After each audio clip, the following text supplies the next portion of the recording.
I think I might be anti-high-speed rail at this point, man. Like, it seems what's the bit? Oh man, we adopted a cat from the shelter, but a coyote ate it. How many times this happened? It's happened to the past 4 cats we've adopted. It sounds like you're just feeding cats to the coyote. Daughter starts crying. All we're doing is feeding money to contractors. We're not building high-speed rail. It is well on schedule. Look at the website. Are you fucking joking me? Which schedule? The first one or the 27th? What budget? The first one or the one they keep writing the number up on? It's so blackpilling. You're not anti-high-speed rail. Um, you're anti-budget overinflation. Yeah, okay, but like there's a limit, you know? It is worth it. Yeah, yeah. Go to the website. All projects like these run over cost. Can you not fucking piss on me and tell me it's raining? Are you fucking kidding me? Dude, all projects go over cost. Do you know what a shit show the high-speed rail construction process has been? It's just like, it's not just like a regular over cost. It's insane. Special interest groups got in the way, adding more stops. That's why it's taking so long. Why are you talking to me like I don't... I know! That's the problem! California was never capable of doing a major project like this because California is completely taken over by a army of Hitlerite, you know, land rights lawyers and fucking like, environmental review sticklers. A bunch of grandmas with laptops. A bunch of, petty bourgeois property owners looking to make a killing off selling their land. They should have just, by national mandate, crushed all dissent and built this at 1/3 the price. They should have, for the high-speed rail, they should have done the shit Robert Moses was doing to black and Jewish neighborhoods in the 1930s and 40s, okay? Are we pro-eviction? For the high-speed rail project? Absolutely, yes. 100%. Can you, how exactly is civilization meant to get built if you can never evict people? Like really think about it. How can you ever build out new big projects if you can never move anyone? You know? Like, I think that's a power you have to exercise with a little bit of discretion, but like, you have to. High-speed rail isn't supposed to have many stops. No, it is not. Well, what don't we agree with here? What stops would we take out from here, you know? Assuming a 5-minute stop at each of these stations. San Diego, LA, you need Anaheim. You need Anaheim, unfortunately. Burbank, Palmdale seems fair. Bakersfield seems fair. Kings Tulare, maybe. Fresno, maybe. Madera, maybe. I don't know about the middle. You need something in the middle. That's not a lot of stops for the entirety of California. Yeah, it's high-speed rail. Fresno's not important? Yeah, probably not. Fresno, Madera can probably go out. I think the one of the main issues is that like no one gives a fuck about anything between, honestly, anything between Bakersfield and Sacramento. You know? No one really gives a shit. Rip Central Valley. Yeah, this whole area should have a population of 2 billion, okay? But it doesn't. And that's not fair, but it doesn't. Isn't that area mostly one giant desert? This? No, this is the breadbasket of the world. This is the Garden of Eden. This area, Central, the Valley? Or sorry, what is it, the Great Basin? The Napa Wine Valley? I'm mixing a bunch of names up in my head. What's the general term for this? Central Valley, thank you. I was mixing it up with the Valley. This is the breadbasket of the earth, okay? God made this place for humans. Isn't it extremely expensive to move there? Yeah, of course. Because the only homes in this area are like Italian villa mountain wine houses, like monasteries where, you know, great and ancient men carry casks of fermented juice up to a hill so that it might, you know, ferment for 30 years. The Central Valley produces agricultural goods valued equal to the combined production of Iowa and Nebraska, which are second and third respectively. It is insane how productive the Central Valley is. That being said, the stations are not the issue. No, the stations themselves aren't the main issue. The main issue is just all of the... I mean, there's a million issues, right? We just, in America, in the Anglosphere, we defer way too much power to the local common landowner. Way too much. Every little guy whose property has to be cut through, everyone gets a say, you know? Fuck them. California ecosystem map. And look at that big old agriculture chunk right there. Oh, it's beautiful. Beautiful, beautiful, beautiful. No kidding, TJ. The connections from smaller communities to larger communities is good. Well, what you need are subsidiary transit stations, right? Like ideally, you would have, I don't know, you could say you had a stop in Fresno or whatever. You would have like other regional rail lines that would connect to the central high-speed rail. The only thing that high-speed rail like really truly needs to do is connect from San Diego to LA to San Francisco. I don't even know about Sacramento. I know there's state capital, but no one gives a fuck about Sacramento. Obviously, the main run here is between San Francisco and LA, which is why that blue line is phase one of the plan. I guess you need to connect it to Sacramento at some point, but phase one opening has now moved to 2040. All it needs is 126 billion. That's great, man. It's fine. It's just a little bit over budget. Nearly triple the original sticker price of $45 billion that was put to voters in 2008. Since then, officials have blown deadlines, fought lawsuits, debated new funding strategies, then drastically scaled back the project to focus on a segment in the Central Valley. All the while, construction costs ballooned. A recent CBS 60 Minutes report highlighted the new estimate, which immediately went viral. And so embarrassing. I wish we could watch the CBS 60 Minutes report on it. Oh, I guess it's not video. We can do text. We're now in 2026. There are no trains. There's no track laid. It was a complete bait and switch. To get the necessary political buy-in from the whole state, the plan called for the train to run inland, threading the farmland of the Central Valley. Yet the rail authority hadn't asked basic questions, like precisely where it could lay down the tracks, what's known as right-of-way. 3,000 parcels had to be negotiated just for the segments we're working on today in the Central Valley. It seems to me one farmer doesn't want high-speed rail going through his field, and you've got a guy that can gum up the works for a long time. Yeah, that's what happens sometimes in these processes. California's exacting environmental regulations, which triggered all manner of reviews, lawsuits, and delays. Please remember, again, that the environmental regulation element of contracting and construction, especially for big projects like this, is horrendously designed and usually weaponized by NIMBYs in an effort to prevent literally all construction. There are very, very, very, very, very, very, very minimal environmental considerations to be made for building a gigantic high-speed rail line. If you take the amount of good it's doing for the environment by discouraging plane travel into consideration, it's just an unambiguous win for the environment. The idea that a train passing by every 15 minutes or whatever is going to disrupt the precious natural ecosystem of the Central Valley is ridiculous. It's made up. It's fake. It's completely fake. But they, it draws it out years and years and years, billions in lawsuits. By 2019, costs ballooning and the timeline years off schedule, bipartisan political pressure mounted. Newly elected Governor Gavin Newsom said this in his first State of the State. California decided to focus on that initial Central Valley segment.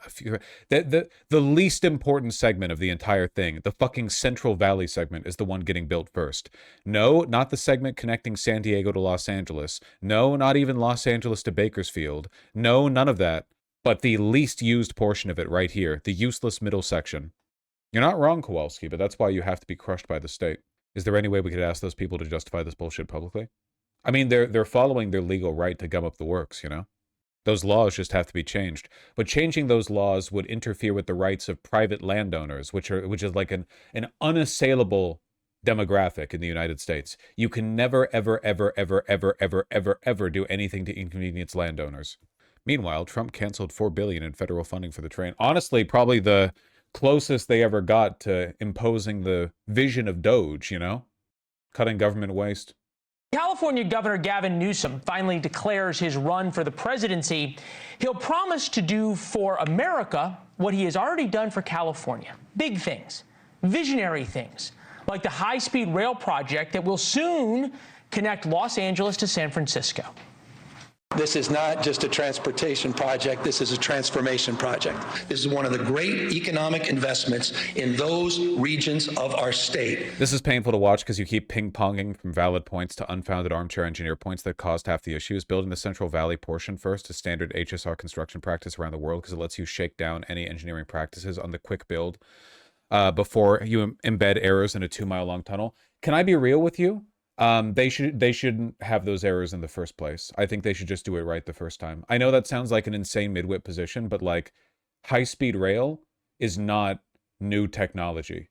It's century-old technology, And if they're going to spend $50 trillion building this shit, I really, really think they should have opened with LA, San Diego, Like I understand I understand what you're saying, but like yeah, ask China how to do it, you know?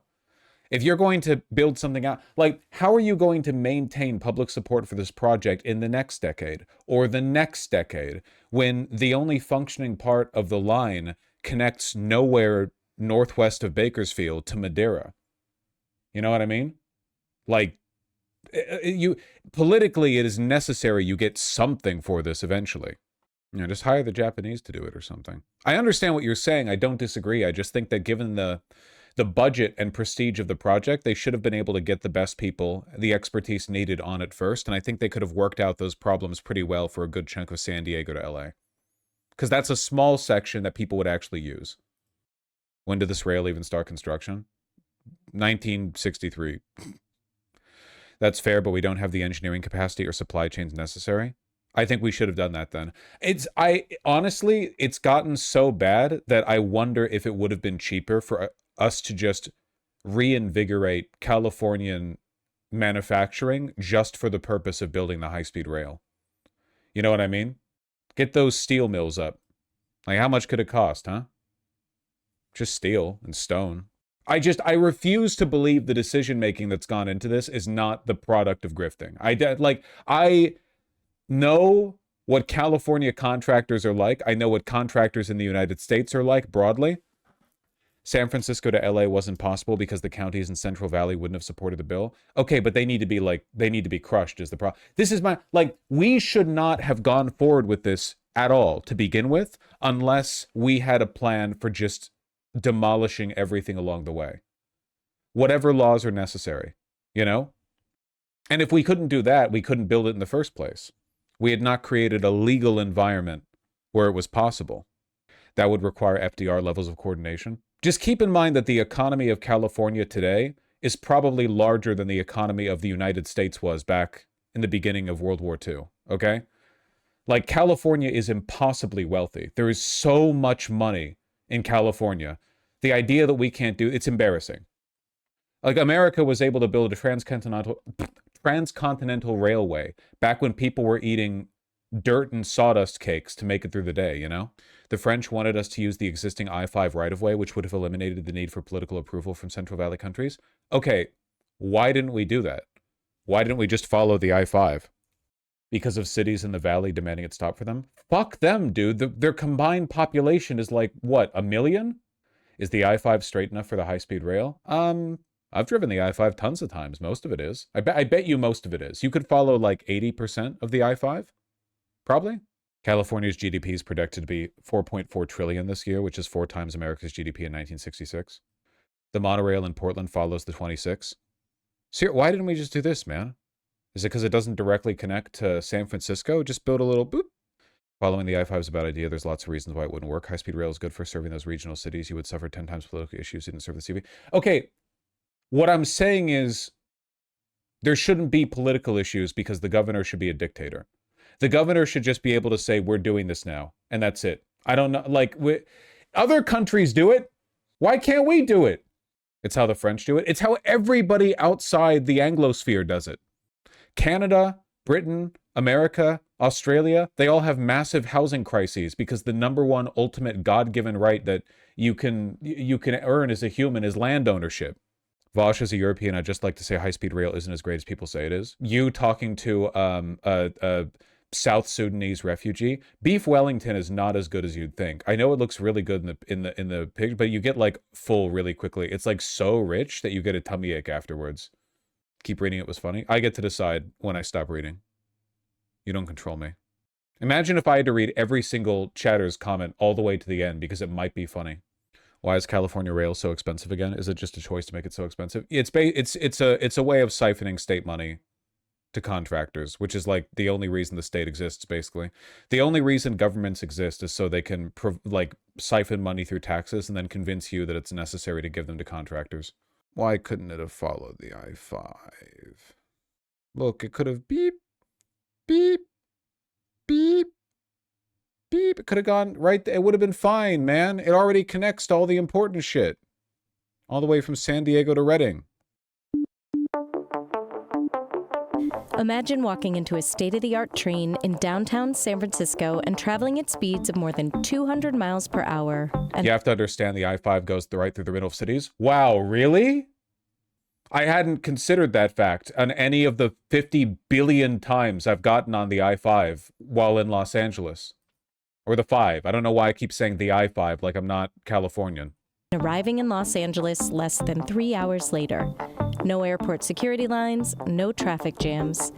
This is what California voters envisioned back in 2008 when they voted yes on high-speed rail. But here we are, 15 years later. At the time, it was estimated to cost $33 billion and would be complete by 2020. I know, Masaiko, you keep telling me. What happened? At that time, when we went to California voters, that was for a portion of the funding. Does it really cause so much noise pollution? In LA, next to the actual 5, I doubt anyone would even hear the fucking rail. Next to the actual 5, people would be like, "Oh, it got quieter for a second. It must be the high-speed rail temporarily blocking out the deafening roar of the 5's traffic." And I think that's something that we're trying to be very clear about, is that we've never had the full funding to construct and complete high-speed rail in California. Progress has been made. We have one segment that's going to be completed this year. We're working very hard to get the other 2 segments done. And we're also doing a lot of the design work for Merced and into Bakersfield. But there is not enough money left to complete the project, not even close.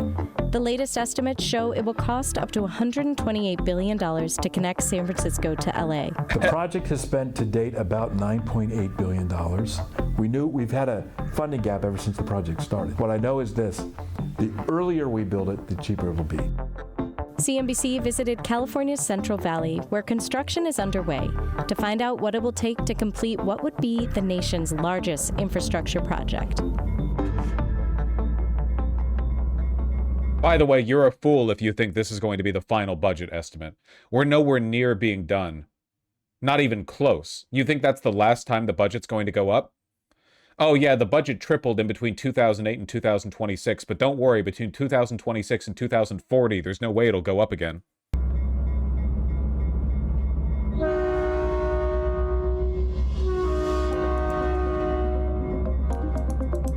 High-speed rail dates back nearly 60 years. The world watched in awe as Japan displayed its newly built bullet train during the 1964 Tokyo Olympics. Japan's Shinkansen has since carried more than 6.4 billion passengers without a single accident. Talks of high-speed rail in California started in the 1980s, right as Europe was starting to build out its high-speed rail network. The California High-Speed Rail Authority was established in 1996, but things didn't really start happening until California voted yes on a $9 billion bond authorization. The real turning point came about 2008, 2009. However, it was very controversial at the beginning. I mean, it still is, of course, but we did get it off With the ground, and we got construction going. The plan is to build an electric train that will connect Los Angeles to the Central Valley and then San Francisco in 2 hours and 40 minutes. Phase 2 of the plan will eventually extend from Sacramento to San Diego, totaling 800 miles with up to 24 stops. Why does the train go through the Should not have fucking 24 stops. Central Valley? I look at a map and I'm like, well, what if it went along Highway 5? Was that ever considered? We were never on the 5 corridor, and there's a reason for that. The bond bill that passed in 2008, it required the High-Speed Rail Authority to connect the cities of the Bay Area with the cities of the Central Valley, and then back to the cities of Southern California. Okay, then why? Why did you agree to that? That's off. Why was the initial agreement that we have to connect the cities of the Central Valley? The cities of the Central Valley, more like the backwater villages of the Central Valley. Find me, Google, I'm Google Mapsin. Find me the most civilized region in the Central Valley. I'm looking. We're going to find it. Yes. What are we looking for here, okay? We're looking for, is it Fireball? Here we go. Surely deserving of a $50 trillion high-speed rail line. Los Baños, perhaps? Oh, wow, that's like 20,000 people, probably. Surely worth wasting an entire lifetime of people who live in actual cities, like San Francisco or Los Angeles, which is this big, by the way. Just a little reminder of scale, okay? Here's LA, all of LA on my screen. Let's go up into the Northern Valley. There's Bakersfield, this little dot. Kingsburg, Versailles. Oh, look at these little... there's Fresno. That's a big one. Wow, it's almost like 1/20th the size of Los Angeles. Ooh, there's Madera. Doesn't Madera get a stop? Wow, yes they do. Yes they do. Yes they do. Oh, well, look at that. Oh, it's like 1/100th of LA. Surely it's worth delaying high-speed rail access for San Franciscans and Los Angelinos for, 50 years so that these guys get their own dedicated high-speed rail stop. Let's take a look at some more, huh? Fresno, okay, so Fresno's reasonably big as Central Valley goes, By the way, this is the scale we're looking at. Madera, Fresno, right there. See these two on the map right here? That's how big the scale we're looking at. That's how zoomed out we are. Madera, Fresno. I've never been to King's Tulare or whatever the fuck it's called. Where's that? I don't even know where that is. It doesn't matter. It probably sucks. Bakersfield? Yeah, Bakersfield. Bakersfield's a real town. It's almost like 1/20th as big as LA. Tulare. I can accept a stop at Bakersfield. Madera is insane. Fucking Gilroy over here? Where's Gilroy? On the way over to a real town. Here we got Fremont, Oakland, and of course San Francisco. Gilroy. Oh, of course, we need the Gilroy stop. Oh, yeah, man. Yeah, right there, the Gilroy. Yeah, you haven't been to Gilroy, California? Dude, everyone loves Gilroy. We've got a Walmart and a Costco right next to each other. The 101 divides the city from the farmland. Yeah, man, it's like a big deal. I'm gonna lose my shit, man. Why the fuck did you agree to an initial route that included the Central Valley? They're not real. Brian Kelly became CEO of the California High-Speed Rail Authority in 2018. And Dan Richard, the former chairman of the California High-Speed Rail Authority Board of Directors, said that just connecting LA and San Francisco was never part of the plan. There's been a lot of controversy about why the Central Valley, but... Look at this. This isn't even real. Are you fucking... This is Merced? Guys, come check it out. We have one building that's taller than 40 feet tall. What do you... Here's the reality. Oh, you don't want to miss out on United Floor Covering Carpet 1.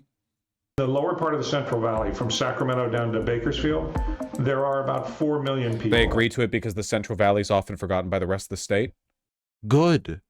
It's a high-speed rail program that's going to cost over $100 billion, connecting people in real cities in a state that has like 40 million people. If it were its own state, it would be big. Damn, look at this population density. Bigger than half the states in the United States. But it's not. That region has historically been underinvested and left behind. Oh my God. What is the most challenging part of the project as far as the construction goes? Ultimately, if you talk about the entirety of the project from San Francisco to LA, it's probably the tunneling segment. That'll be challenging work and it won't be cheap. Why not build non-high-speed rail transit too? Because that you can't grift as much money out of that. If the people actually gave a fuck about improving these underdeveloped areas, they would petition for regional rail that would connect them to Fresno or Bakersfield, which would then connect to the high-speed rail. That would do much more good for the region than like a one-stop ticket from somebody living in fucking Madera to go over to San Francisco quickly. But they don't care about that. What they want is to grift as much money as possible out of the fucking state government. So every landowner whose land is cut through, all of the million farm landowners on the Central Valley portion here, each get a check for $1 billion from the state government. And all the contractors, environmental review lawyers, and whatever, all those people get their cut too. That's all they wanted. But tunnels are built for rail all over the world. They go through the Swiss Alps. They can go through there. We can figure out how to get them to Hatchapees. That's why the cheapest section from Bakersfield to Merced will be completed first. So far, 109. Bakersfield to Merced. Oh man. Hop on, everyone. California, we finally got high-speed rail. We've connected Bakersfield to Merced. 19 miles are under construction. We are working very hard to have some kind of segment between that section ready to go by 2030. Have you considered the fact this is where half the food in America comes from? Yeah, unfortunately, the people using the high-speed rail won't be the Mexican farmhands who actually pick that food. It's going to be their bitch-ass fucking owners who want to take a quick and easy ride over to San Francisco so they can hawk their money at, I don't know, like a sushi place or whatever. I don't give a fuck about them. Between 2030 and 2033. What do you say to the critics that say it's a train to nowhere? I chuckle because even the initial operating segment between Merced and Bakersfield connects three of the fastest growing cities in California. I'm gonna straight up actually lose my I'm actually gonna get really mad watching this dude. You're sleeping on Merced? Merced, one of the sleeper cities of Los Angeles. Did you know that in the former warehouse district, they've converted 3 out of the 8 warehouses into local bars? They even have trivia nights on Thursdays. Yeah, that's right.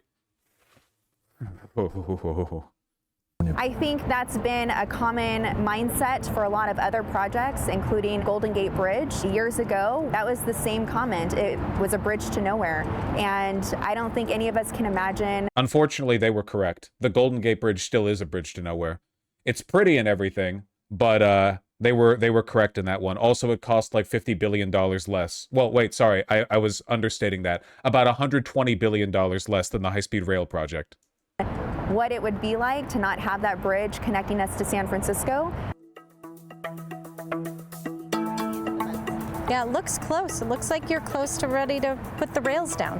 Right. Yep, only 20 more years. This is one of our years. signature structures. You can see that with the arches behind us. And then eventually, once we're done with all of the finishing touches on this structure, we'll be ready, hopefully by next year, to start the planning process of putting down track and system.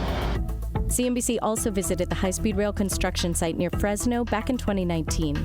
And there has been noticeable progress since then. Wow, wow, noticeable progress in 7 years? Have been built, land has been cleared, roads have been moved, and certain sections are now ready for the track to go in. From the last time you were here, a lot of different areas that we had started, some utility relocations, some more preliminary work at our construction sites, going from 30% design to now 100% design in the Central Valley is pretty significant. Construction started here in Fresno in 2015, but before that, California's especially stringent environmental review process slowed things down. We have some of the most advanced regulation in the world regarding safety and environment in Advanced. the United States and these other geographies. That's Bent Flupia. He's an expert on infrastructure megaprojects and recently published a book, How Big Things Get Done. One thing with high-speed rail and actually any new rail project is that it's cutting across a lot of land, so you'll have a lot of landowners and neighbors who will be upset for losing their land to the project. In America, we value private property rights, and that's okay, but it means you have to get into full negotiation and pay fair market value for taking needed private property to build a public works project. When we finish just the environmental clearing process, that cost is about $1.3 billion, and that's for no steel in the ground or no cement. He's not criticizing any of it because he probably benefits from it. The longer this gets drawn out, the longer his job is necessary. It's all but like genuinely the mafia would run this less corrupt. If the mafia was as corrupt as American, or I should say Californian contracting, they would have imploded at this point. The Don would have been taken out by an underling and things would be run better. 122 miles out of the 500 miles from LA to San Francisco have now been environmentally cleared. The environmental documents that are key to being able to get the project done have finally moved forward. We're expecting that by the end of this year, end of 2023, all 500 miles of the project will be cleared. One of the goals of the project was to connect 6 out of the 10 largest cities in the state and bring economic growth to California's Central Valley, historically one of the poorest regions in the state. I think the greatest success that we've had is the impact. Okay, I think this video is about 3 years old because they said by the end of the year, so this must have been filmed in late 2023. The community and the workers in the Central Valley. The Rail Authority says the project has created 10,000... Okay, so it wasn't 7 years? No, it was 5 years. 5 years they were boasting some progress has been made in Fresno. Jobs so far, and generated $13.7 billion for California's economy from 2006 to 2021. Reid gave that money to contractors. That's what they mean generated for the economy. It means that money went from the taxpayers to the state of California over to the people who are being paid to work on this project.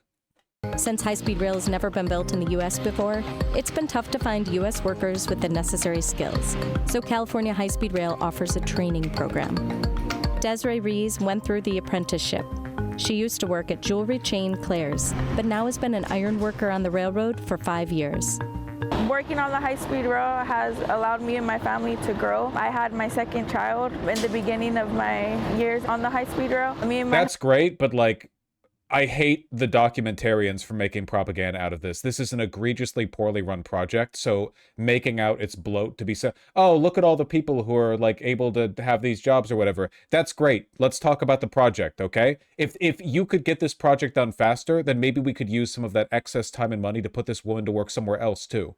Rather than her just like having a job indefinitely because we can't get this one project done. What if we had like, I don't know, a California core of workers who continue to beautify and improve the state? Husband bought our first home. I purchased my first car, and now I'm able to go back into college to continue my degrees in construction.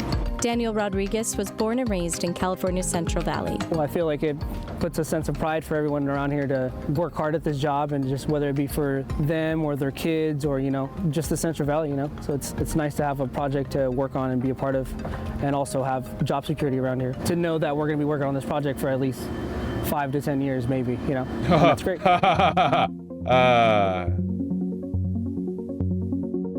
In 2008, the same year that California voters approved high-speed rail, China began operating its first high-speed rail line. Since then, more than 25,000 miles have been built in the country, but things work differently in the U.S.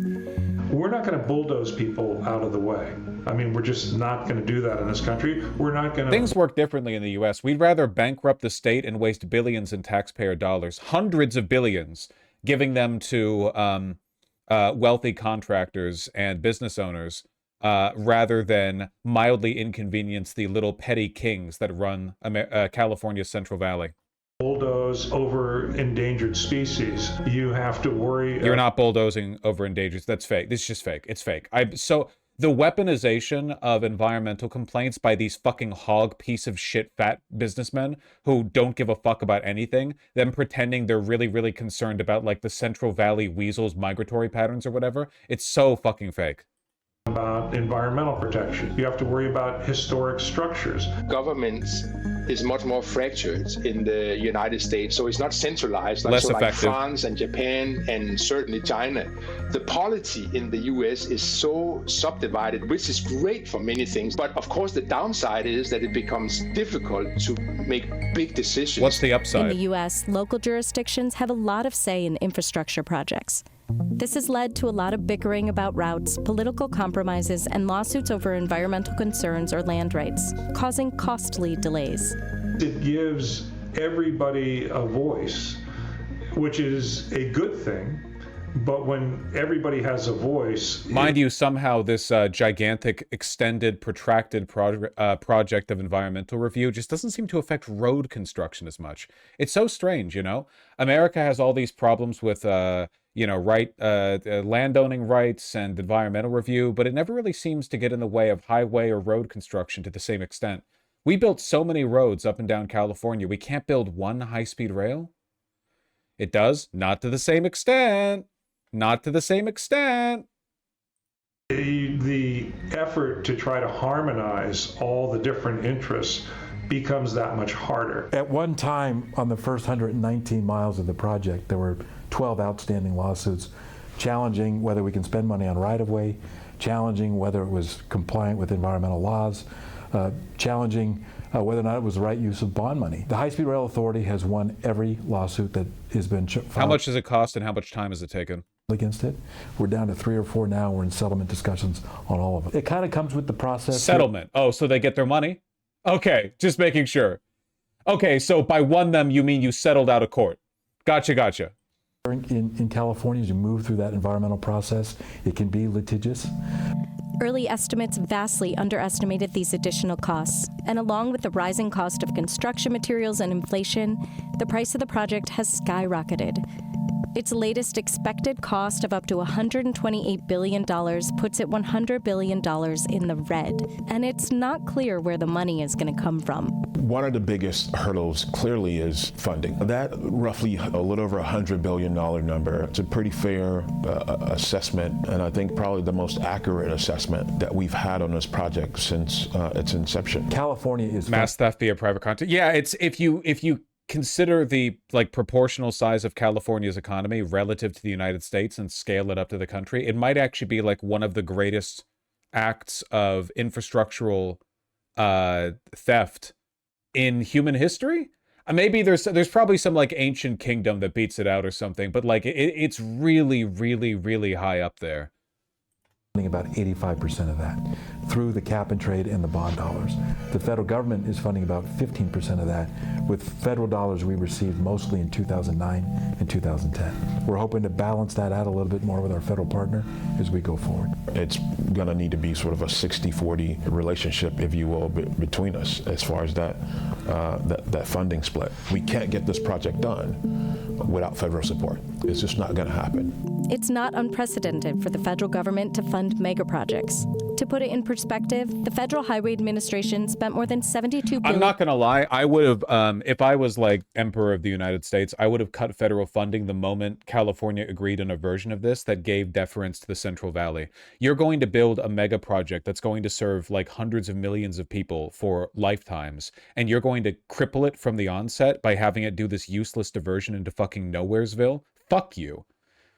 Like the petty whims of a bunch of little dictators in the Central Valley. These people get to decide the shape of the high-speed rail project for all time.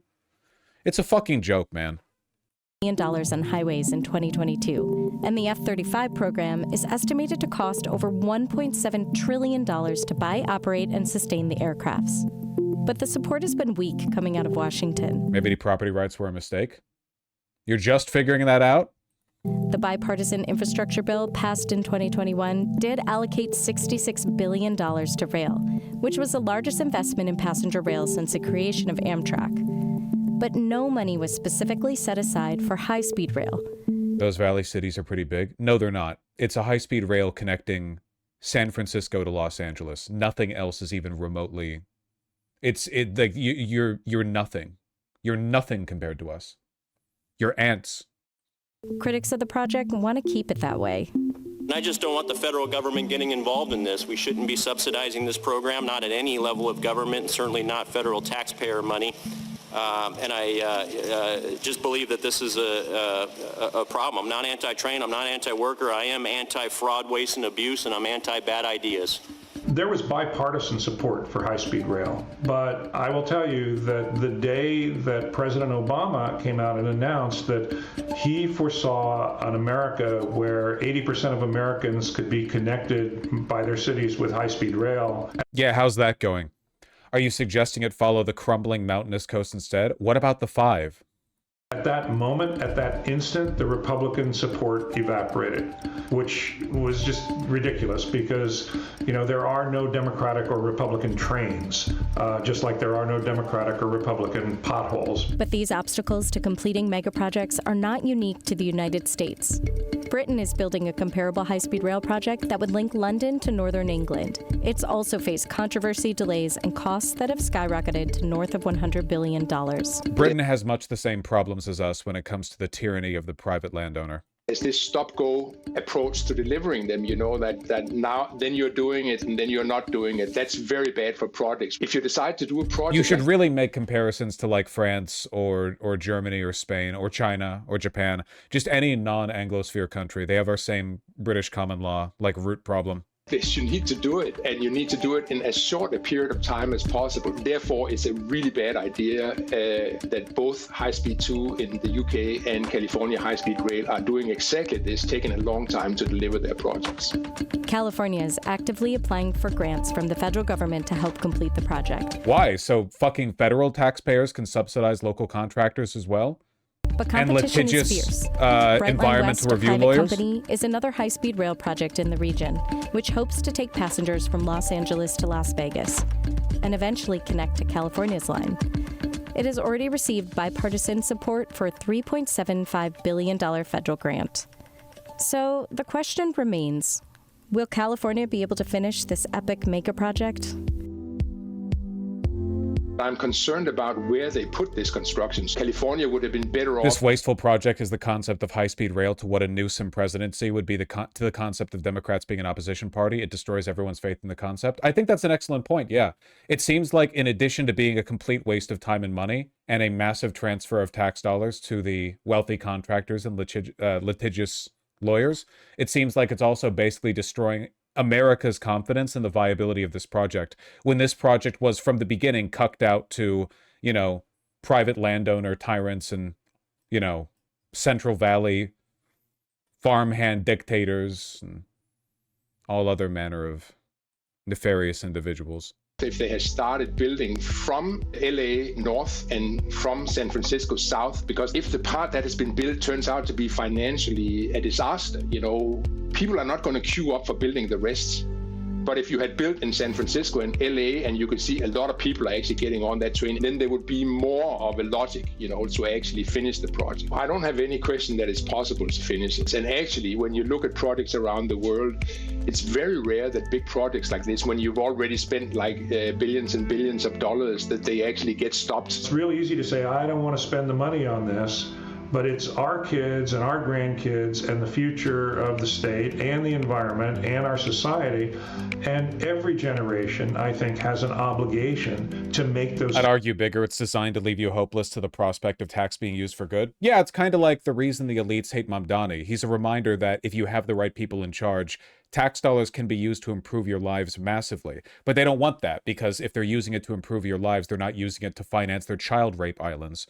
The high-speed rail project is like a great big humiliation ritual. The population of California and the representatives were just altruistic and gullible enough to believe this could work, but not so independent and not so avoidant of corporate capture that they wouldn't immediately get rat-fucked by every single greedy piece of shit putting their hand in the process. So you have like the perfect little microcosm of the larger apathy, right? You have people trying to do good on some level, but it being completely, utterly ineffective, and there was no way it was ever going to work, and it makes you think maybe it never will.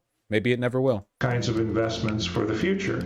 It's cool to be a part of this. I have 2 kids, so to see them and hopefully they have kids later on and just be a part of it. Hey, my dad worked on that, and maybe they want to get into the trade and motivate them to do something like that. I feel it's a part of history. It's something that I'm able to share and be proud of.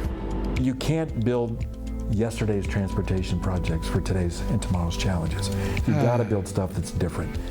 Electrified, renewable power, clean, fast rail is part of that future. It's happening all over the world, and it needs to happen here too. Sorry, 1 second. Somebody linked this a little while ago. It's a video from Alan Fisher, who I do respect, who is defending the California high-speed rail project. Now, this is tough for me because I like Alan Fisher, and I'm extremely biased against the California high-speed rail, but also I acknowledge that Alan Fisher knows way more than me, so it'll be very difficult for me to maintain my position from a... like, my only hope here of being obstinate and remaining angry is to maintain my position from, like, an analytical standpoint, rather than a facts-based one. You know, it's not... He will have more information, but I need to be more cynical. This construction that I'm showing you right here isn't California high-speed rail. It's actually a project that spans multiple states, has had way more problems, and costs even more than the rail project. This is Interstate I-69, and it's been plagued with issues, and its construction is taking more than 3 decades. But unless you live close to where it's going to run, you probably haven't heard of it, have you? Compared to the high-speed rail project, there has been little national coverage, no anti-project editorials in big newspapers, and it appears like everyone has just accepted I-69 as the status quo. I mean, that might be because I-69 is a highway, not high-speed rail, so it's not trying to be futuristic or transformative. It costs much less than the high-speed rail, and it crosses multiple states rather than merely being contained within California. Why is a project that has almost double the amount of issues, disrupts vastly more land, and is terrible for the environment not talked about in a negative national light, especially when compared to California high-speed rail? Well, today we're going to talk about that and how transit always gets the short end of the stick in America. It costs more? I just Googled it. It said $25 billion. What's the total? What's more than 630? Oh, 630 million. What's the total budget for the I-69? I'm seeing like 25 billion? Or maybe knowing you're working from the angle you just admitted to, just chill out while being open to being wrong? Sure, if you can prove it.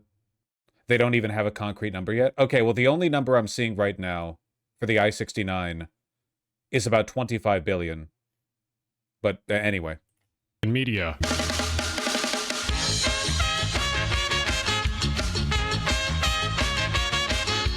For the few of you who don't know what California high-speed rail is, it's a slam dunk backbone for California's transportation system. For years, California has been slowly building up its Amtrak and regional services around its cities, but a crucial link between the Bay Area and Los Angeles has always been missing. The high-speed rail project is the answer to this. Not only will it finally have a... As someone from the valley, from a farm town, your stance bothers me. You stood up for the proletariat to let inconveniences. How surprising. There are more proletariat in LA than there are in all the Central Valley, times 10. Just to make it clear. Like, this has nothing to do with the proletariat. You're just mad that I don't think that a massive mega project should have its productivity crippled and its budget inflated so that it can visit some podunk nowhere towns. The point is to connect Los Angeles and San Francisco, and then later San Diego and Sacramento. There was an easier way to do that, and now if you want to talk in human cost, like the money we're wasting on high-speed rail in California by building out this less efficient version of the project could have saved millions of lives if it were directed towards California's healthcare. We're talking about billions of dollars, man. Do you know how much that could have done for homeless people or for California Medicaid? Like, we're talking like a lot of money wasted. Money wasted isn't nothing, That money, that's productivity. It could go somewhere. It's not about being pro or anti-proletariat. It's just an objectively less effective version of the project. And there are costs to that. I'm happy for local rail in the Central Valley. Y'all should have that. Decent connection between the two cities, but it will also provide the best way to get between the two metro areas. The train will be slightly slower than flying, but you won't have to deal with security and bag fees, and it's entirely powered by renewable energy compared to the high CO2 output of cars and planes, respectively. California high-speed rail is currently under construction in the Central Valley of California. You can currently see the massive viaducts and bridges going up as part of its right-of-way. Just like Interstate I-69, the high-speed rail project is a massive infrastructure project that is It's not crippled by serving the Central Valley cities. It could have followed the I-5. It could have followed the 5. Now, sorry, that's insanely elitist. Okay. Money and time wasted on a project that is less efficient costs human lives. You know that, right? Inefficiency is a crime. Graft is a crime. Corruption is a crime. This whole project is siphoning billions out of the state into the hands of people who are already very wealthy, who are taking advantage of a poorly planned public transportation project. You are not being defended here. It's not elitism to want to build an efficient public transit service. You think, how exactly do you intend to build out the future if all of your big projects you capitulate on them to every person with like an open wallet who's ready to take money from the project, hoover it up, Also, the small town people aren't poor. They're wealthy homeowners who choose to live out there. Yeah, it's not like the people causing problems are the poor in those cities. Vosh, I-5 is barely a shorter route. Yeah, but you already have the land next to the I-5. The I-5 route is harder to build and would likely cost more. Every single country that has built high-speed rail has built through smaller cities. I disagree with your assessment based on what I know of the situation. There's a reason why that advocate for the high-speed rail project in the previous video, when explaining why they couldn't do the I-5, his opening argument was that the initial agreement for planning out the high-speed rail demanded that it go through the valley. If his initial argument was not one of practicality, it was one of political necessity. I reject this. Going to change how people live and do work in the area once it's completed. Interstate 69 is similar to California high-speed rail because both projects have had major issues along the course of their construction. Interstate 69 continues to have issues, but we never hear about it, which is kind of confusing because the California project has pretty much sorted out basically all of its main problems, but it still continues to get bombarded with bad press. Why is this?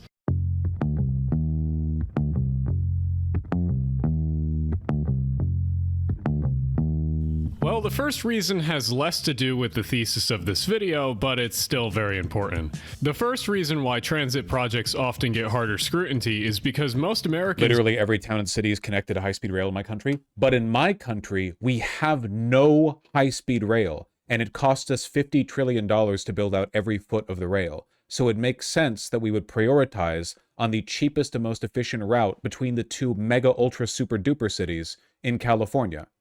Los Angeles and San Francisco. Well, maybe your country should die then? I know! I keep writing the Ayatollah. He hasn't fired the missiles yet. just don't understand trains. In most of the country, riding or using a train even once a year is rare, so most Americans give no thought to how and why they work. This is exemplified in politicians when they talk about transit projects. They will often have lofty or impossible goals for a project because they themselves don't understand. High-speed rail are generally used to connect rural. My understanding is that regional rail can connect rural people to central hubs that then connect to high-speed rail. You don't want high-speed rail stopping at every podunk town in between major stops. You want it to quickly transport you, like at a high speed, between major cities. If it stops at every fucking Mercer along the way, it cuts every stop is like an extra 10 minutes. You add 3 stops, that's 30 minutes between LA and San Francisco. Just ballparking the numbers here. You add 5 unnecessary stops, you've almost added a fucking hour to the trip. Why not just have like everyone have like regional rail that connects them to Fresno or Bakersfield or whatever, you know? You need like, it's the same as roads. You have the interstates, which connect to like highways, which connect to arterial roads, which connect to residential roads. You know? You don't want to build a highway that connects to every person's driveway. You want to like build out subsidiary systems that connect to everyone. A road hierarchy, yeah, except with trains. So you have like a big, straight, powerful high-speed rail line, and then you have lesser stations that connect to it. Plus, that would mean that if you're a local resident of the valley, you would have a local rail station that would be more useful than just being a direct beeline for San Francisco. Like, if you were in Fresno or Bakersfield, now you have a local regional rail line that could easily connect you to all of your little miniature fake quaint towns everywhere. Understand how trains work in the first place. Oftentimes, engineers designing a project and the politicians approving it have different expectations. The politicians might convince people of insane speeds or project goals when it was a misunderstanding of the engineer explaining trains in the first place to them. You see, it's kind of a vicious cycle. With highways, this isn't as hard though. Basically, every American understands how they work and what they're used for because most people use them daily, so usually there's no misunderstanding to be had at any point. Though this is not to say that state DOTs aren't malicious with their projects because they sure as hell are, but that's a topic for another video. Anyway, even if Interstate 69 is objectively a worse project than California high-speed rail, people are going to be more skeptical of the rail project because here in America, our train riding knowledge is minimal to say the least. The second reason for the extra scrutiny is that there are large forces— Scrutiny, it's over. So far, nothing he said has really contradicted my position. He's just talking about how there's like an unfair attention put on HSR, which is true.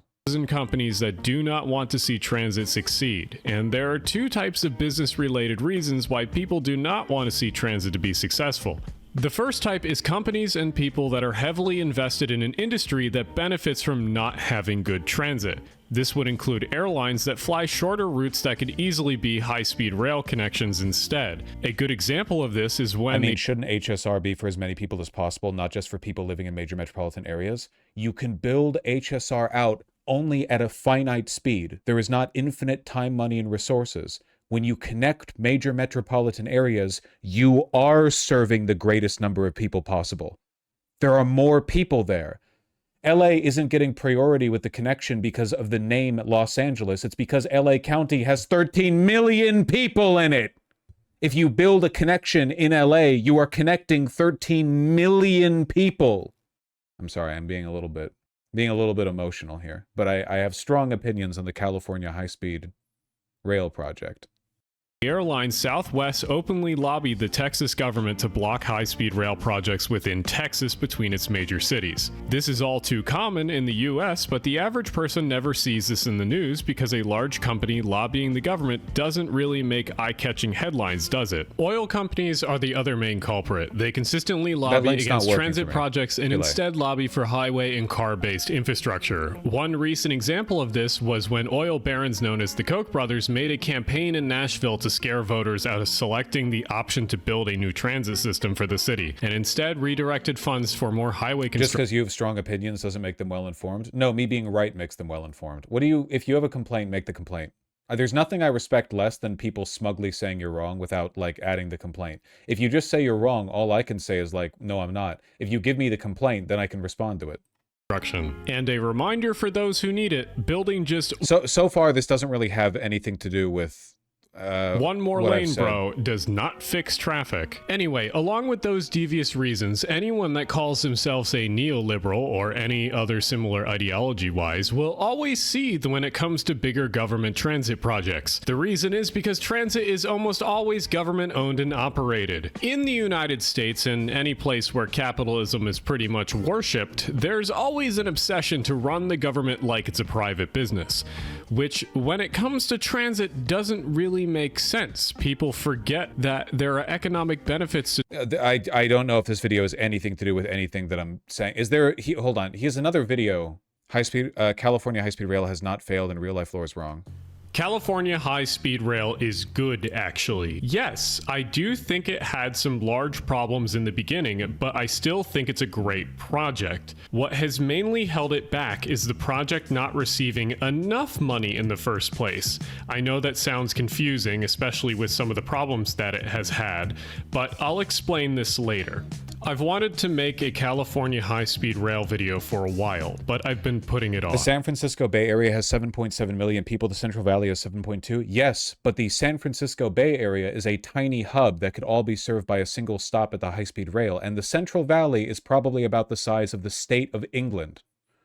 Why wouldn't you want to serve all of those economically disadvantaged people? Why do you think people who live in the Central Valley are poor and people who live in San Francisco are wealthy? Where are you getting this from? This is such an Americanoid, ruraloid fucking argument. The idea that, like, the people living in rural town, like all the people living in between San Diego and Los Angeles are poor or something because they don't live in either municipal area? You're making my point for me, man. Look at this whole area right here, the entire Central Valley has fewer people than this one area right here in the Bay Area. That's the point.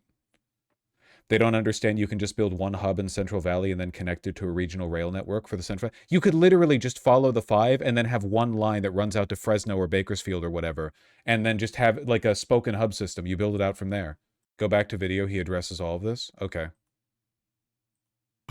Real Life's Lore video finally sent me over the edge, though. It's people like him that truly make this project have even more issues because of misunderstandings on what it's trying to accomplish. Anyway, let's dive— Following the I-5 makes no sense. Look at the population density map. No, I really don't think that it makes more sense to route the entire line over here, massively increasing cost, when you could just have a line running from here out to here and then connect all this with regional rail. Again, you have to build subsidiary systems. A single high-speed rail line on its own isn't that useful unless there's other public transit that leads into it. New York and Tokyo don't have good public transit because they have one super line that connects everything. They have major lines, but they're fed into by subsidiary lines. Like in Los Angeles, if you want to get on the high-speed rail, you don't have to just take a fucking car over to the Grand Central Depot or whatever. You can take a bus there. A bus, or the LA Metro system, scuffed as it is, will take you to where the high-speed rail line connects, and then you can go. But if you live over here, right now, it seems like your only option in a lot of cases is either the gutted fucking public transit system across the Central Valley, which is not great, or you have to wait for like you have to carpool to your local high-speed rail system. So what? You're going to drive from here all the way up to here, then get out, get on the train, and then connect over to here? It's insane. What's the point of that? It makes no sense. You want a hub and spoke system. You connect directly between these two massive, unbelievably densely populated and wealthy hotspots. It's called a park and ride. You want to turn the California high-speed rail project into a park and ride? For a high-speed rail that's supposed to serve like 25 million people? What, you want a Dodger Stadium-sized parking lot around every high-speed rail station? Be gone! Be gone! Get out! Out! You have no idea what you're talking about! Out! I'm gonna have a damn aneurysm, man. Holy shit. Gotta lose my damn mind. The transit— Wrong one. Dive into this, and oh boy, I have to talk about California. Hey, cut it out. Stop. high-speed rail is trying to accomplish. The whole idea behind building a high-speed rail system came from the mid-90s when the state of California was reinvesting in its rail infrastructure. You see, the high-speed rail is important, but it was not the primary goal of the state at the time. In the 90s, California took pseudo-control over most of the intrastate Amtrak routes that existed, with the three big ones being the Capitol Corridor, the Pacific Surfliner, and the San Joaquins. All three of these trains then feed into city centers where commuter trains, regional trains, and local services all connect. For the most part, California has achieved a massive improvement since the 90s in their rail system, locally and within the metro regions. Sacramento, you. Vermin, did you know the first chunk of California high-speed rail is being built in the Central Valley? Like, they're gonna get their functioning rail from fucking Bakersfield to Fresno before LA or San Francisco even fucking break ground. Isn't that great? But there's one thing that has always been missing, and it's a core backbone between the north and south metro areas. And that's where California high-speed rail comes in. The high-speed rail route is going to be California's backbone in a future where we need to lessen our hydrocarbon use. But before I address anything, let's move on to correcting this terrible video. I hate the trash on store brand Wendover, I mean real life lore too much, but this type of video where people outright shame California high-speed rail because it's had problems getting started is way overdone. Instead, let's talk about the issues that surround the project and the things that they're doing right. But I have to use Real Life Lore's video as an example because when you have 1 million followers, you can't just go, whoopsie, I made a mistake, while blatantly misrepresenting an entire region. But let's first cover what Joseph says about the chosen speed for the train in his video. A lot of it was pretty unrealistic from the start, specifically relating to the system's speed requirements. It specified that the trains operating on the lines must have an operating speed of 220 miles per hour. There aren't any trains in the world that can economically operate continuously at a sustained speed of 220 miles per hour. For example, in China, some of their quickest trains once ran at 217 miles per hour, but were later reduced closer to 200 miles per hour due to the hugely increased costs of running them continuously at those faster speeds. All right, one, if you're gonna make broad statements about railroad and trains, generally try not to be wrong or completely wrong, because if there's one group of people that know way more than you, it's train people. And I know this because I get corrected all the time with little bits of knowledge that I had no idea about. Not disagreeing, but isn't the US pretty rural for a developed country? Yeah, but not the West Coast, not California. Well, a good chunk of the West Coast, yeah. But like California's got a lot of people. So dude, if you actually looked up the Chinese train you're talking about, you'd know that back in 2017, they put it back up. All right, you can unmute Jesus Christ. It's the unmute fee has been paid. To 350 kilometers an hour, which is 220 miles an hour again. It's currently running at that speed. Here's an article that talks about it. This is also, I don't really understand why you think Let's just get to the part where the disagreement is, the route, okay? A detour from the original plan towards the town of Palmdale, rather than routing the track more directly from Los Angeles to Bakersfield. A detour that costs. Well, wait, I don't want to route it directly to Bakersfield. Fuck Bakersfield. God damn it. I don't want to. Why would I want it to run just to skip Palmdale or something? No, I want it to follow the. It should just run along the coastline. It should follow the 5. It should follow the 5, vroom, like this. Except it should branch off right here into the Bay Area.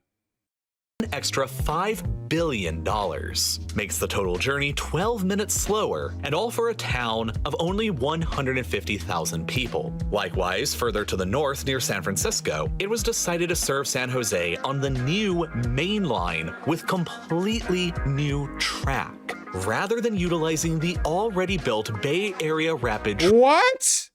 Oh, fuck, Real Life Lore is a retard. I don't want to, I haven't seen a single claim made by Fisher that disagrees with what I'm saying. He's disagreeing with other people. How are Bart's lines even remotely applicable to the California high-speed rail project? That's a different thing. What? Oh my God. Transit or BART system. Ugh. Yeah. Man, I'm tired. Please give me a break. So, anyone from the Bay We keep watching shit from Fisher where, like, nothing... He's not addressing anything that I disagree with. Area immediately knows what the problem is here. BART is a rapid transit system. And not only is it a third rail running system that has a weird gauge, it has broad gauge, meaning it uses wide tracks. So that means that normal rolling stock would not fit. Go to 9 minutes here? Let's give him. For instance, the team could have decided that rather than laying a brand new track between Los Angeles and San Diego, an already... He's saying you should transit between systems? That's fucking retarded. You're gonna build a high-speed rail project from LA and then cut it out 30 miles from San Francisco so that you can disembark and get on their little dinky fucking local... What's the point of it then? A fairly popular route. The already existing Amtrak track there could have just been simply upgraded. That's this would not have cut how the it total trip works. time by 60 minutes and provided an immediate impact to commuters along You this can't just route. upgrade a However, line. The California High-Speed Rail Authority decided to instead build an entirely new route, adding an additional $7 billion to the total That's cost. nothing! All right, first off, the route that he's showing for the Surfliner is very wrong. The Surfliner literally goes on the coast. That's why it has the name. And there's a massive problem because of this. They could have taken over the route, to be fair. No, they couldn't have! It's not the same! It's not the same! Able to get to San Diego by train anytime soon. Amtrak and Metrolink have canceled all trains for now after unusually high ocean waves have damaged the track in San Clemente.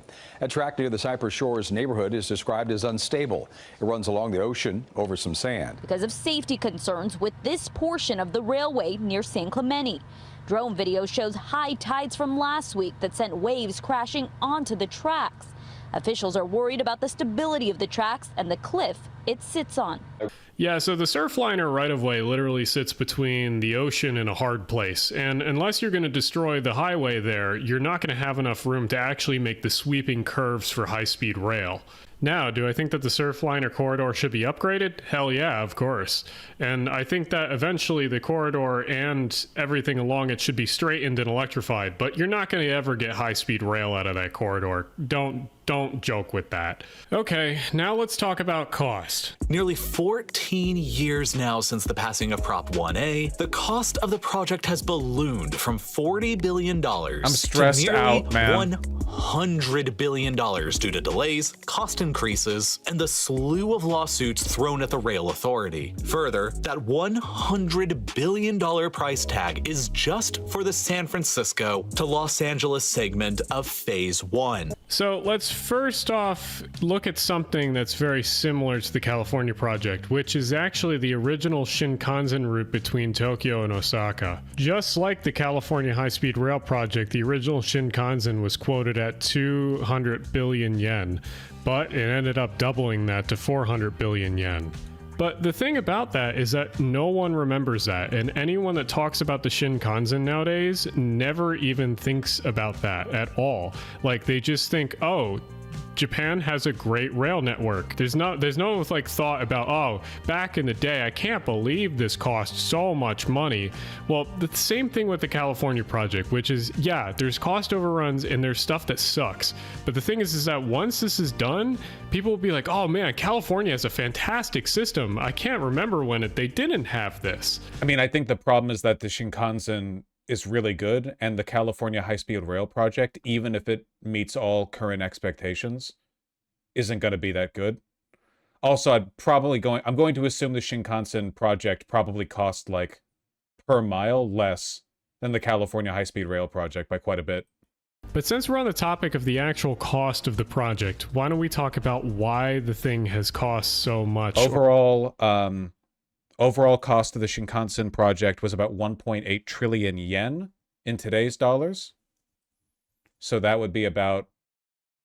Fuck, that's like 11 billion. That's nothing. Are you telling me the entire Shinkansen cost the equivalent of 11 billion USD today? It took only 5.5 years to build the Shinkansen line. 5.5 years and 11 billion? Fuck, man. Fuck. That's adjusted for inflation, too. Fuck. God damn it. We approved the high-speed rail project 18 years ago. We've already spent more than 11 billion. God damn it. Or why it's going to cost so much. But to do that, I need to reach for a book in my cabinet. 1 second. Yes, I think it's... The Shinkansen also had to go over valleys and through mountains, yeah.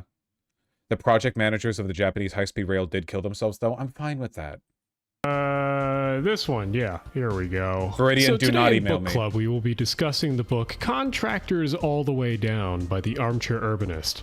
One of the main two reasons that American infrastructure is so expensive is that we outsource and outsource and outsource to contractors and different people, different aspects of the project just continuously.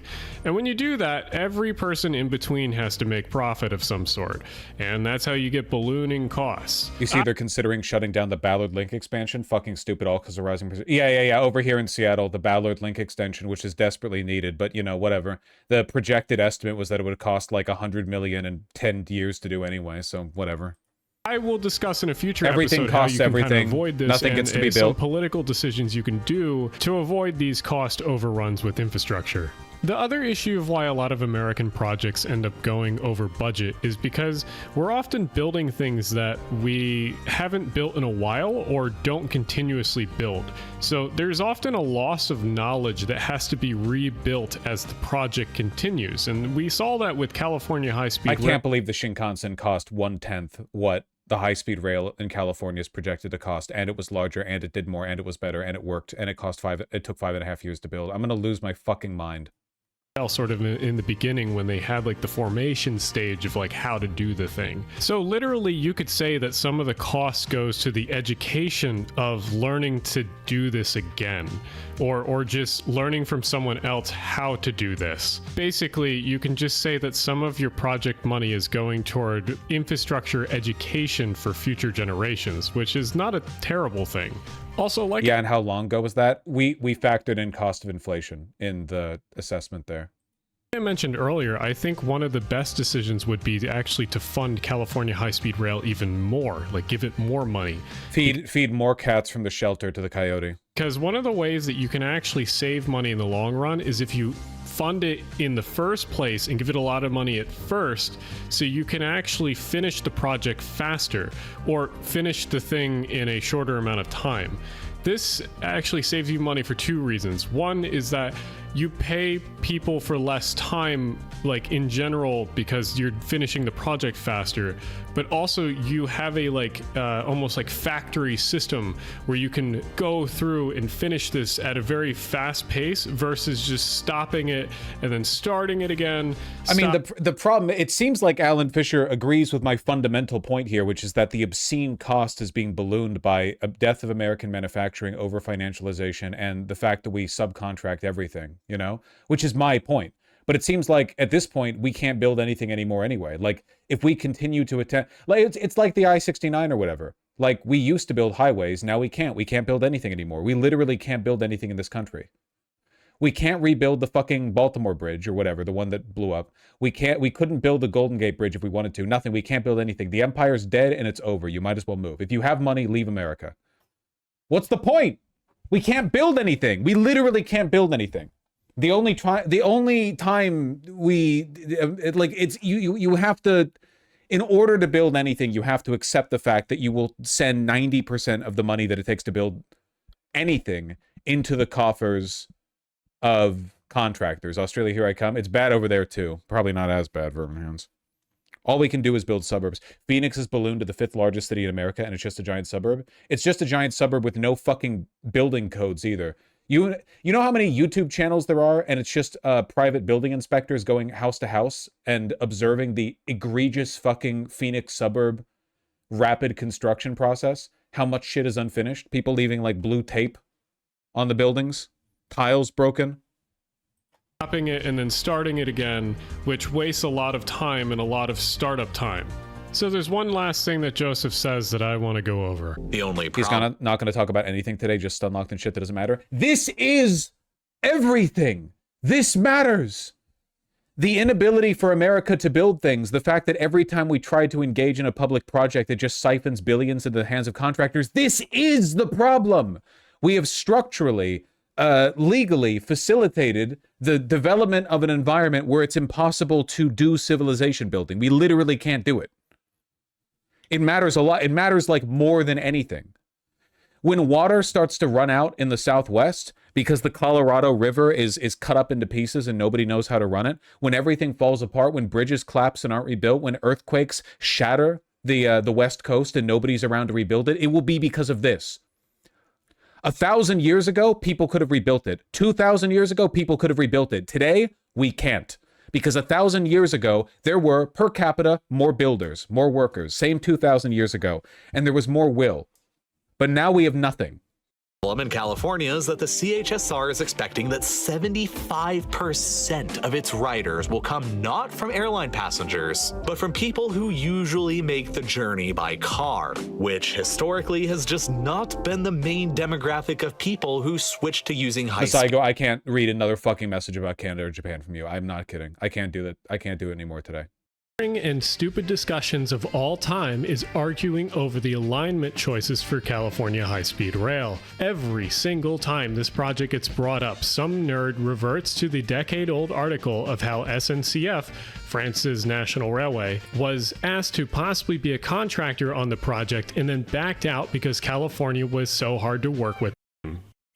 One thing that is an unfortunate truth about our current media environment is that people can just completely lie about things and the average person seems not to care, as long as the lie fits the narrative about how their world works.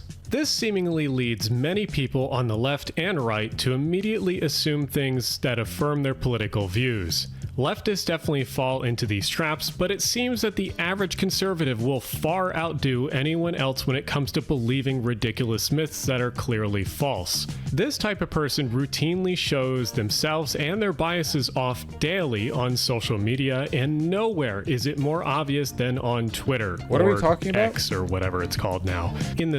In the articles covering it, there are a fair amount of people online. We've watched like 30 minutes of Alan Fisher, and I've yet to see a single argument from him that addresses something that I've said. You're the guys who keep linking it. That now believe this is one of the only, if not the only, structure built so far for the line. Like I've said in my 2 previous videos, I don't believe that this project is or was perfect. In the early formation years of the high-speed rail agency, it was an absolute mess, with generally bad management and weak-willed leaders in charge. It also didn't help that the California government— You keep going to the next video before he gets to the point. I don't think that's true. Absolutely didn't take this project seriously, and there were many counterproductive— The direct point is always right behind you. Laws hampering planning, like CEQA. CEQA, which is an acronym for California Environmental Quality Act, is a law that requires all large projects built or filed in California to undergo another step of review on top I work in water infrastructure. When we send projects to bid, it's often no more than one company even joining the bid due to consolidation. They set the price. I really wish that people on the left would pay more attention to this, because it's unironically more symptomatic of our economic decay than any financial marker they could possibly pay attention to. Like, the fact that on every level of society, from municipal to state to national, every single time the government wants to spend money to get a problem fixed, they go to a contractor and the contractor massively inflates the price. That is like an actual civilizational problem that we just aren't reckoning with anymore. There used to be some kind of downward pressure from the government, and now there's just fucking not. There's just not. Which effectively means the government can no longer be used or trusted to use any money to build anything, which is a problem because the government maintains civilization. Infrastructure is maintained by the government at some level or another. The normal environmental reviews that most infrastructure faces in other states. CEQA ironically makes it more difficult to build green infrastructure in California, like wind farms, solar farms, and train lines. It allows property owners nearby to use CEQA laws to sue, hold up, and block projects from advancing without significant legal proceedings. So along with management and legal issues, CEQA also caused the project to make stupid design alterations, which caused the project to move at a snail's pace. Again, the point of the system is its outcome. CEQA doesn't make them do it. The point of these projects is to use these systems to funnel money out of the government into the hands of contractors. Aggressive environmental review, all the litigation, all of these, the point of it is to siphon the taxpayer dollar. Can't you just carve out legal exemptions for big infrastructure projects like this? In a functioning society, we could. Yes, in a functioning society.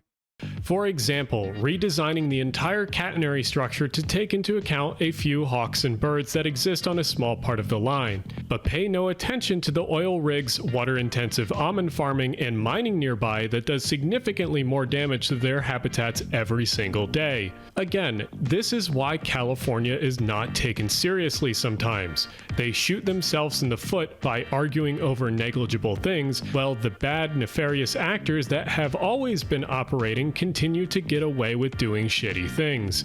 CEQA is inherently performative. Outside of management and legal issues though, California High-Speed Rail has multiple issues that people routinely bring up, and for good reason. Single-handedly, one of the most tiring and stupid discussions of all time is arguing over the alignment choices for California High-Speed Rail. Every single time this project gets brought up, some nerd reverts to the decade-old article of how SNCF, France's national railway, was asked to possibly be a contractor on the project and then backed out because California was so hard to work with politically. But also in that article, SNCF suggested their alignment, saying where California High-Speed Rail should run its route from LA to San Francisco. SNCF made two major changes from the current California High-Speed Rail plan. The first and biggest change would be to avoid the Central Valley cities and run along I-5 to save money on construction. Yippee. And then run branch lines to each of the Central Valley Okay, we're finally addressing a position that I have. cities. The second aspect that they would change is the alignment to run through the different passes into LA, using Tejon Pass instead of the current planned line through Tehachapi and Cajon passes. I don't have an opinion on that. Generally, I dislike these alignment changes because in the grand scheme of things, these changes are only focused on one aspect, making the project cheaper. Which I should say is fine, but also this alignment was never going to be built unless it was privately funded. Any publicly built line would have to go through the Central Valley cities. Because that was the initial agreement they made. Because they capitulated to begin with. The population of the Central Valley cities is not small. The Central Valley cities where the high-speed rail route will run has a total population of 7.2 million people. That's a lot of people. To put that in perspective, the population of this... Damn it. Not like this, man. Not like this.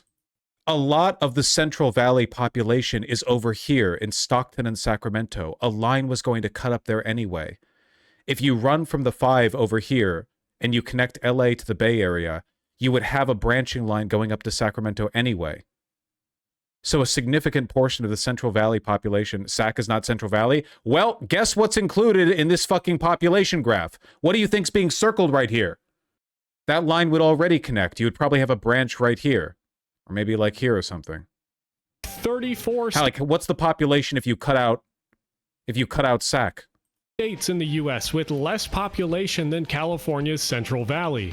You genuinely have to be out of your mind to think that you can build a train line connecting the north and south of California and skip 7 million people. You're not skipping them. You're building a direct line between the two major cities. You can build a branch line. You can build regional rail that connects to it. You don't need to stop at fucking Merced on the way. Politically, you'd be shooting yourself in the foot as a state if you purposely skip the Central Valley cities. And why are you skipping them? Because running it through the Central Valley slows down the high-speed rail substantially and also introduces an enormous amount of additional cost because you're not just working with the land you've gotten from the 5. Know what's actually the best high-speed right-of-way or alignment? It's the one that actually gets built. So unless SNCF funded the damn thing themselves... Yeah, but that's only because of the initial agreement they made. That's only because of the initial concession they made. That public funding would require a line that runs through the Central Valley. Their plan, it was never going to happen. So stop acting like it's a slam dunk against the current route. You are not a serious planner if you think building branch lines on your high-speed rail system to these cities was a good idea in the first... You can build non-high-speed rail branch lines. Those concessions were required to get the votes for it to be fair. Then I would not have voted for it. I would be anti-California high-speed rail because right now I think this project, my opinion, is that it's not even going to get done. We're coming up on a fucking solvency crisis for the state anyway. My opinion right now is that it's not even going to get done. Like, it's like at some point this is going to fizzle out and the state's just going to flat out run out of money after some earthquake or some egregious fucking financial disaster. California is going to experience a microcosm of the problem the entire country is having, which is just basic solvency. I don't understand why regional lines don't work according to him. Yeah, I don't know why you couldn't just have a line running from like Bakersfield 50 miles, you know, southwest to hit the high-speed rail hub or what. I mean, that would be, I think that would work just fine in my opinion, but. First place. Now then, are there actually real criticisms of the state agency and its decisions with this project? Absolutely. California high-speed rail has or had real problems, and most of them are ones that have been ironed out, and some others are systemic to modern American infrastructure projects, especially projects in California. First off, most of the tarnishing of California high-speed rail's reputation has come from the era of its creation. When the state put the agency together, there were very few people in the California political sphere that actually knew anything about trains or transit, so when politicians went to build an agency for the project, they built one that was very novice and bloated. Novice because most of the people chosen originally to lead the program had very little. The problem is your new Central Valley station has no one living around for 50 miles. What are you talking about? The line would run from Los Angeles over to San Francisco, and at this point it would branch out and connect to Sacramento, which means that the point closest, you would be pretty close to Bakersfield. You could have a regional metro line that running through Bakersfield that would just go down. It would just connect right down here. And then also you could have one over here at Fresno. And then by the time you get up to here, you're basically at the same point Stockton and Modesto are at, you know? You could stay on the 5 for like a good portion of it. This is not close. That's like 300 miles. What? From Bakersfield to the point on the 5 next to it? That is not 300 miles. Dude, you're giving brain dead takes. You have to say what you disagree with. You can't just say you disagree. Treat it like a real conversation with a real person.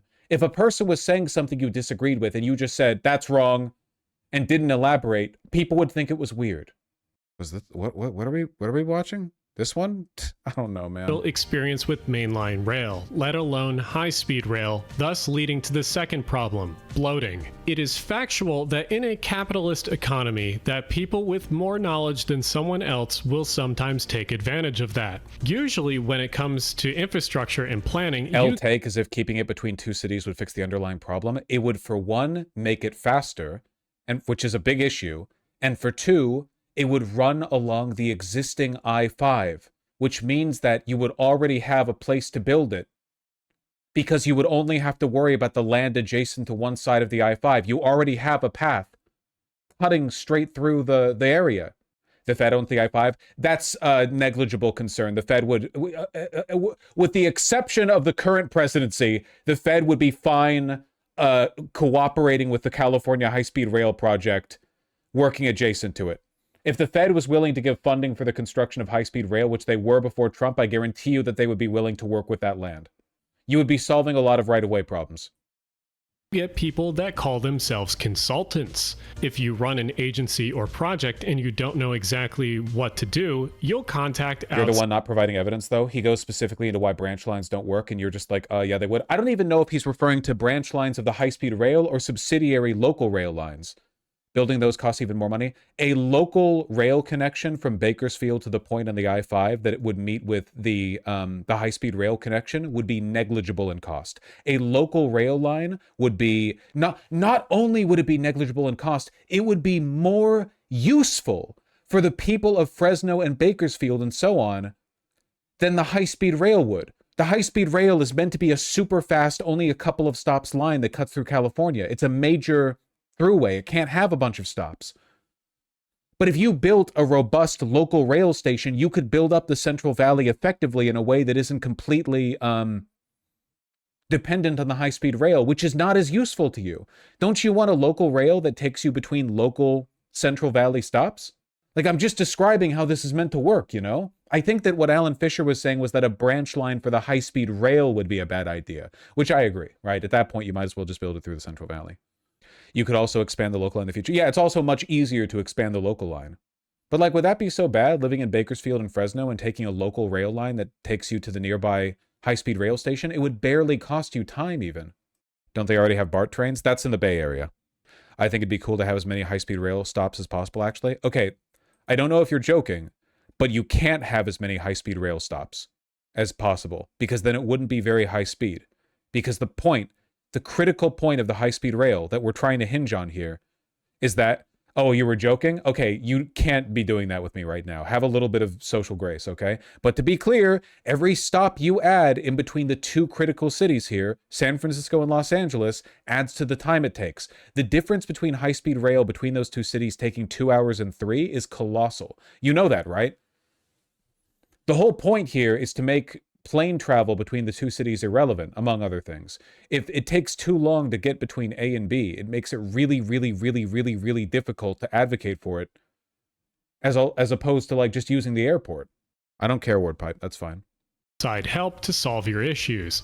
So when California high-speed rail was first in the planning phase, it quickly bloated the budget because of all the consultants that circled the agency like vultures. Many American and especially Californian infrastructure projects seem to have this problem. VTA. They're going to have to build express services that skip stops? Yeah, that's fine, but you're still missing out on the benefit of just building on the 5 anyway. Instead of paying slightly more money in the first place to hire the right people internally, they'll end up spending way more money later on consulting and third-party contractors. I've said it before and I'll say it again. Hire people full-time, plan things internally, run programs internally, and build up an ideology of progress and efficiency. There's no benefit to building out of the 5? Yes, there is, man! Internally. Many of these concepts seem to have disappeared in the 80s and 90s, so it's time to break the habit of self-harm with consulting. A great example of wasted efficiency is actually grade separation from other railroads and not being able to bully them around politically. So, say you have a railroad main line, which we have here in orange, and you have your high-speed route, which is here in blue, and you need to get the high-speed route across your regular right-of-way. The only benefit is that you already have the land? That's a big benefit. Also, it cuts down on environmental review because there's already a highway cutting through the area. You're not cutting through land with a new purpose. There's a huge difference, man. Do you know what the land looks like next to the 5? On the rural area? Look. If you look at the 5, right here, it already cuts through this land. All you would need is an adding to the easement that was already carved out with the 5. Or to put it another way, you're only carving out one side of the property that you're cutting through.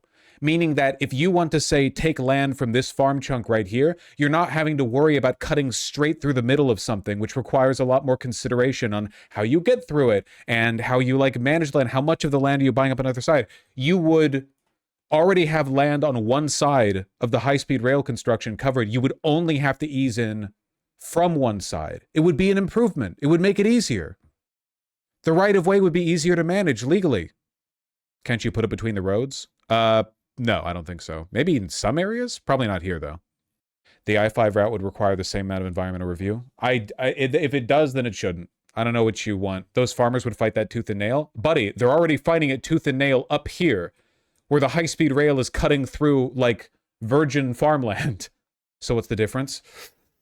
Oh, man. Why are you guys so defensive of this liberal it's not like I'm being contrary about, like, a lefty project here or something. I'm not criticizing Medicare for all. We're talking about a fucking California state project here. Why is everyone being so disagreeable here?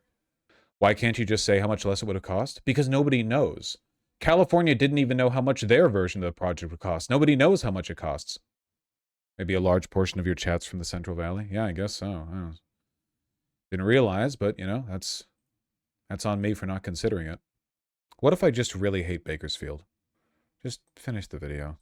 Well, normally, or at least what California high-speed rail has done, they just build it across like this to connect. The problem with this... Lol, because you're not making any good points. The idea we can't have more stops is crazy, considering that's how Japan does it with express lines. Japan has a comprehensive nationwide rail network. We don't even have one rail running across California. So we should prioritize getting something off the ground and functional and then build a hub out from that. That's one. For two, Japan absolutely has rail hierarchy. Is that, as you've seen, their viaducts are very big and long, because as the section that goes over the right-of-way, you need to build a viaduct for the entire section to bridge that across.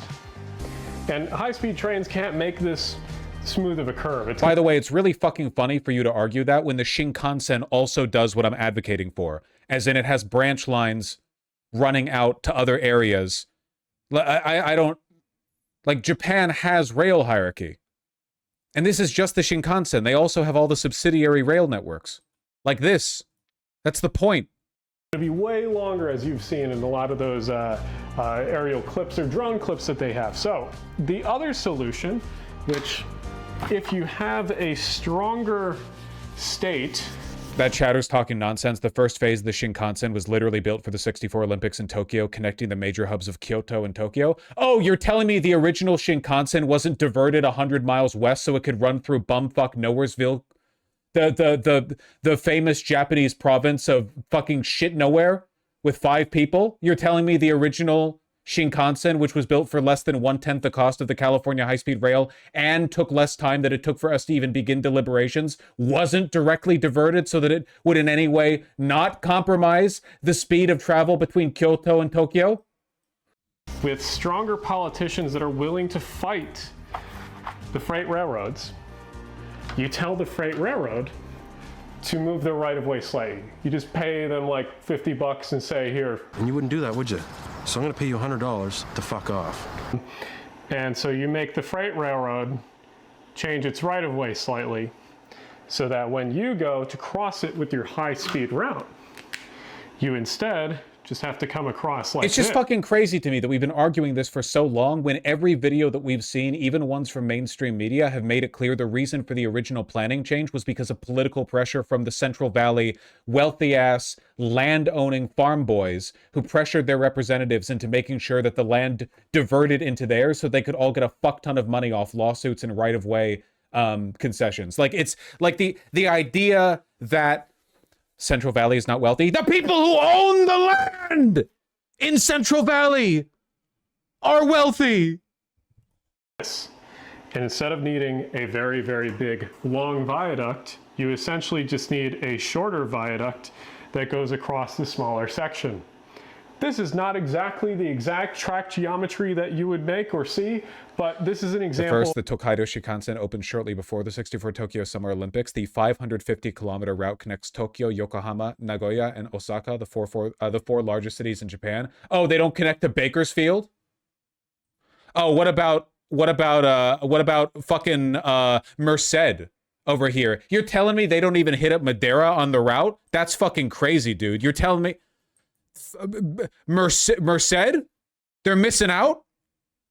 Where is it? Where's Merced? It's so tiny I can't even... There it is. You telling me they're not hitting up Merced? With its cookies dispensary? And it's Bear Creek Inn, which is top rated?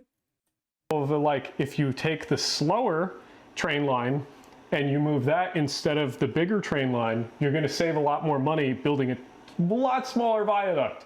The problem with this is that you just need the political will to bully the freight railroads around, which a lot of politicians just cannot do or cannot conceive of. To finish out this video, we need to talk about 2 more things really quickly. Part of the reason I did this video in the first place was to talk about the Trump administration taking away funding from California high-speed rail, and there wasn't really a reason for this other than ideologically wise. Trump hates California, and most conservatives hate California for various reasons. Because of this, I think that even with lack of funding, California high-speed rail can already survive until like the end of 2027 with the funds that are already allocated without the federal government. And if this becomes more of an issue down the line and they cannot get those federal funds back, Gavin Newsom will probably make this a project of his that he has to finish now, basically to show or one-up Trump, because they've been going back and forth. So knowing that Gavin wants to defend it and this project's going to keep going, how can we make the first part of this project with the initial operating segment even better to finish up? Well, we have this map here, which I have showed on the channel before, which is the Open Railway map, which uses OpenStreetMap, which is pretty cool. But one of the things that's really cool about this tool is that it actually shows under construction projects. And California High-Speed Rail, the main line, is actually on here that you can check out, or at least the Central Valley portion and some of the other Rather things. than avoiding Central Valley entirely, how about one hub at Bakersfield? How about we cut Bakersfield off from the Colorado and the LA Aqueduct? How about that? Including Brightline West.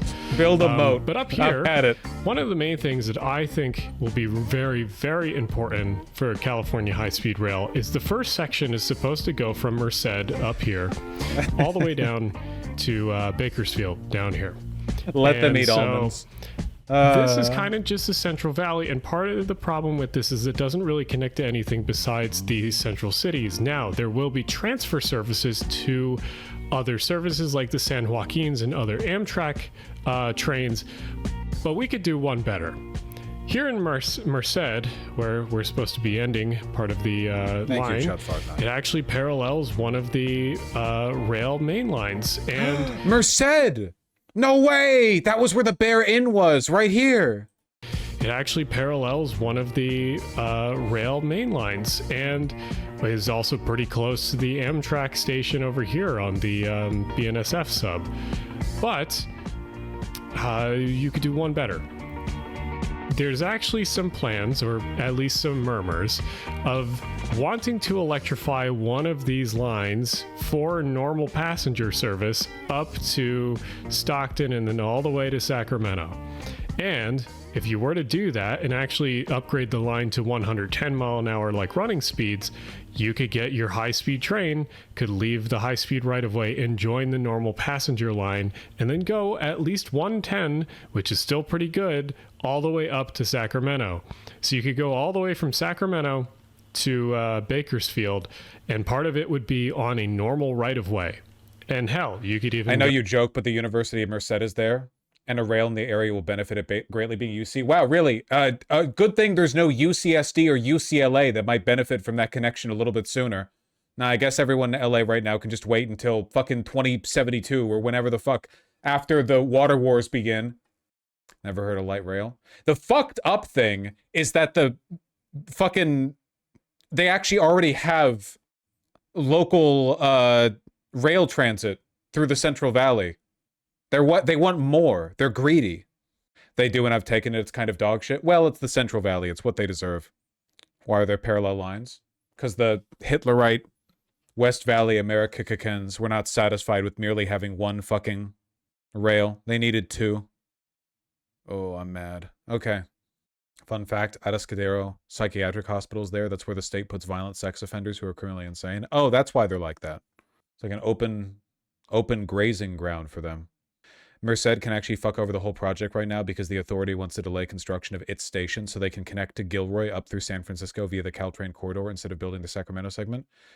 An SF or LA connection would allow the high-speed rail to cover its operating costs with passenger fees as opposed to building a Central Valley only segment. So what, like, let me tell you how this ends, by the way. This all ends with nothing getting built outside the Central Valley. California will have spent $500 billion building a direct through line from Bakersfield up to Merced, and it will never touch San Francisco or LA. I'm telling you, man. The money's going to run out and people are going to be like, well, at least people from Fresno get to go north and south a little faster. Can we bravely take a little step outside of this segment? Can we proudly march forward? Yeah, this segment went a bit off the rails. Can't wait for 40 years from now when Merced and Bakersfield are the only two towns connected by high-speed rail, and the documentaries start dropping like, why are these two ghost towns connected by high-speed rail? That is so fucking true. Genuinely, like that will be what happens. Yeah. There's going to be a real life lore video on it. Ah! His son's going to run the channel. Why is there a California high-speed rail project connecting Bakersfield and Fresno? And the thumbnails like an AI, like, no one uses it? It's the line in the Central Valley. Cost $500 billion?